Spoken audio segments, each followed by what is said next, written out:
Halo Sobat Gunners, Sobat PA, Video dan Arsenal.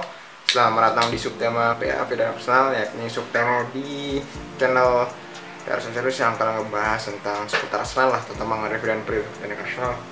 So, langsung aja kali ini seperti biasa aku pengen nge-review pertandingan Arsenal semalam, yakni lawan Aston Villa dengan skor 2-1 di kandangnya Arsenal yang jam setengah 2 waktu Indonesia Barat ya.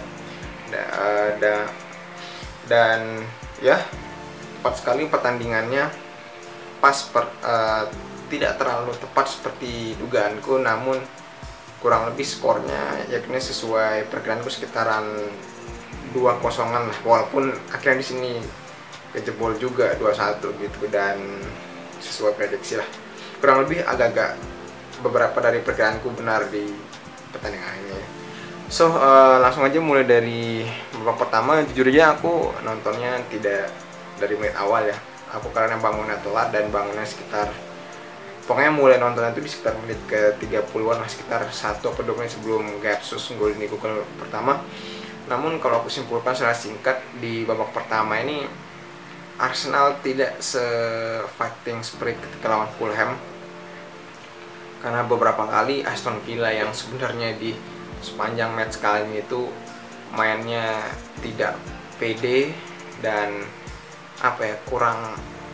kurang kreatif gitu bisa beberapa kali membangun serangan dan beberapa kali menciptakan peluang gitu, walaupun cuma 2-1 lah di pertama. Namun ya karena Arsenal agak kurang spirit dan agak lambat atau leto lah bahasanya itu, ya beberapa kali dimanfaatkan Aston Villa membangun serangan, padahal Arsenal di babak pertama itu beberapa kali menciptakan peluang yang cukup berbahaya gitu ya, cuman karena finishing dan sebagainya ya dia kurang gitu. Dan ya bisa kalian tebak, babak pertama hanya menyisakan 1-0, dan itu pun sebenarnya golnya dari bola rebound ya, dari tendangannya Xhaka. Namun Xhaka ditepis simpanannya, namun tidak bisa, dan akhirnya nyampe di kakinya Gapsus dan gol gitu. Cuman satu hal yang aku pengen highlight di samping dari sisi Arsenal yang agak kurang greget, kurang fighting speednya ya, itu adalah bagaimana skemanya Arteta dengan memasukkan Lowell sebagai DM. Itu bisa dibilang build up-nya serangan Arsenal lebih banyak ke sayap gitu.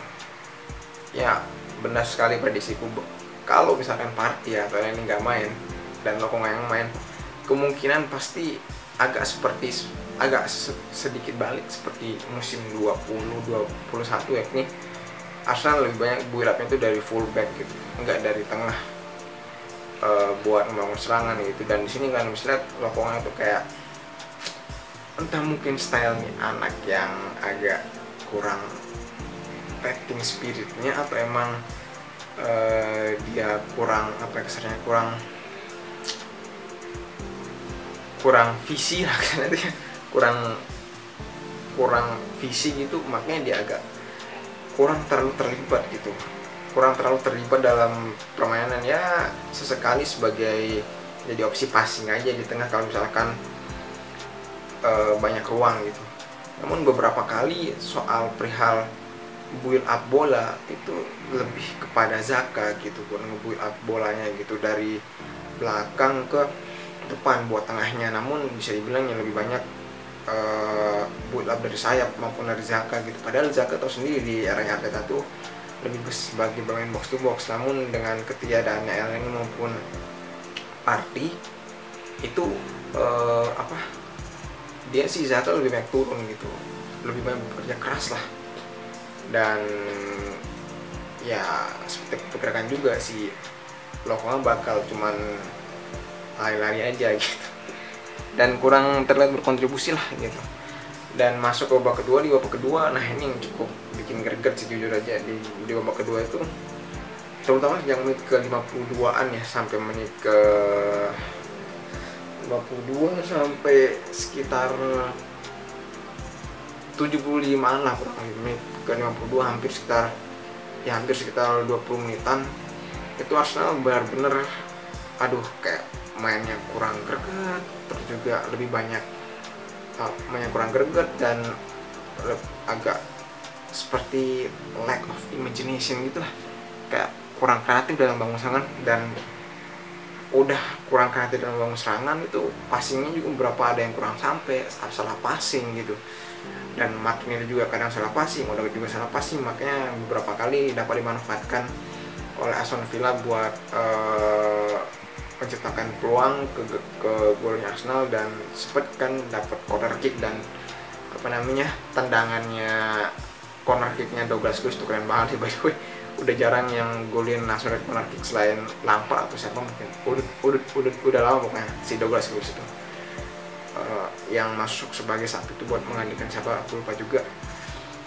Nah setelah 1-1 ya syukurnya beberapa 2 menit kemudian Arsenal berhasil ngebalas ya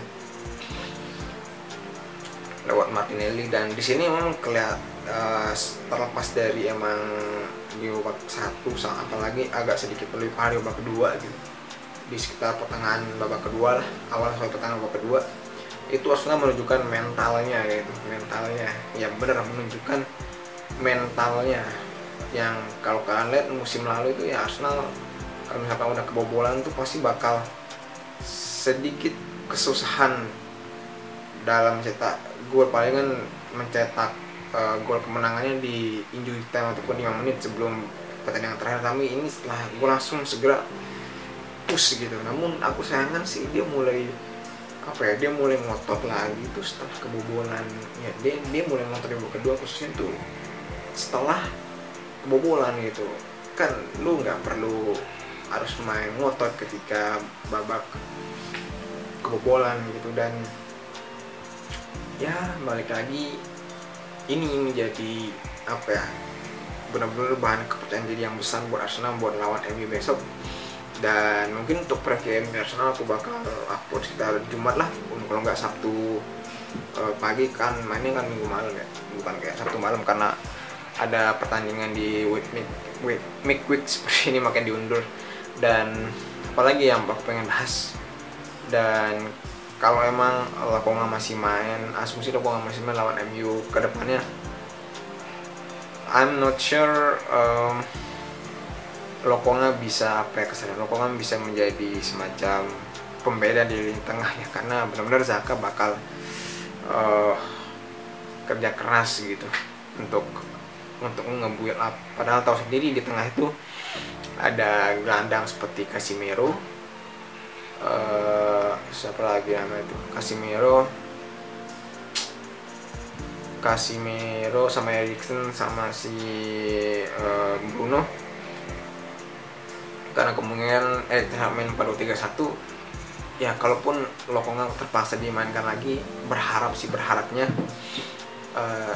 dia lebih agak main di belakang aja lah, nggak usah terlalu maju buat bantu serangan ya, karena dia juga kalau bantu bertahan itu nggak terlalu kelihatan juga dalam bertahan gitu. Dan ya itu aja sedikit reviewku dari pertandingan Arsenal. Aku juga pengen tahu bagaimana pendapat kalian ya soal pertandingan Arsenal semalam.